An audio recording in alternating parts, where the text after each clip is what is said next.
مولانا روم رحمۃ اللہ فرماتے ہیں، ایک شخص مسجد میں نماز ادا کرنے کے لیے اندھیری رات میں گھر سے نکلا۔ اندھیرے کی وجہ سے ٹھوکر لگی اور وہ منہ کے بل کیچڑ میں گر گیا۔ کیچڑ سے اٹھ کر وہ گھر واپس گیا اور لباس تبدیل کر کے دوبارہ مسجد کی طرف چل دیا۔ ابھی چند قدم ہی چلا تھا کہ دوبارہ ٹھوکر لگی اور وہ دوبارہ کیچڑ میں گر گیا۔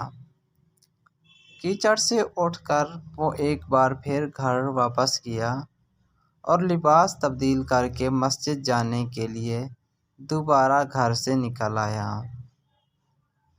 گھر کے دروازے پر اسے ایک شخص ملا جو اپنے ہاتھ ایک روشن چراغ تھامے ہوئے تھا۔ چراغ والا شخص چپ چاپ نمازی کے آگے آگے مسجد کی طرف چل دیا۔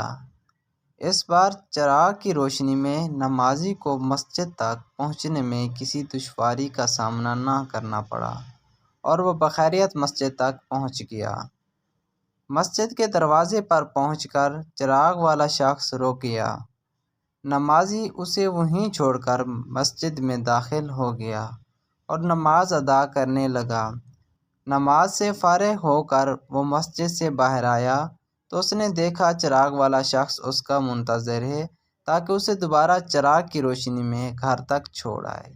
جب نمازی گھر پہنچ گیا تو نمازی نے اس اجنبی سے پوچھا، آپ کون ہیں؟ اجنبی بولا، سچ بتاؤں تو میں ابلیس ہوں۔ نمازی کی حیرت کی انتہا نہ رہی۔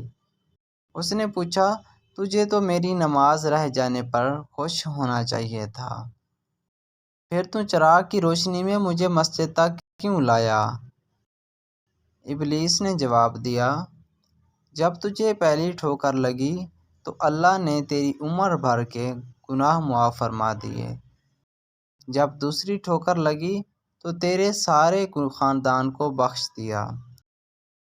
مجھے فکر ہوئی کہ اب اگر تو ٹھوکر کھا کر گر گیا تو کہیں اللہ تعالیٰ تیرے سارے گناہوں کی مغفرت نہ فرما دے، اس لیے چراغ لے کر آیا ہوں کہ تو بغیر گرے مسجد تک پہنچ جائے۔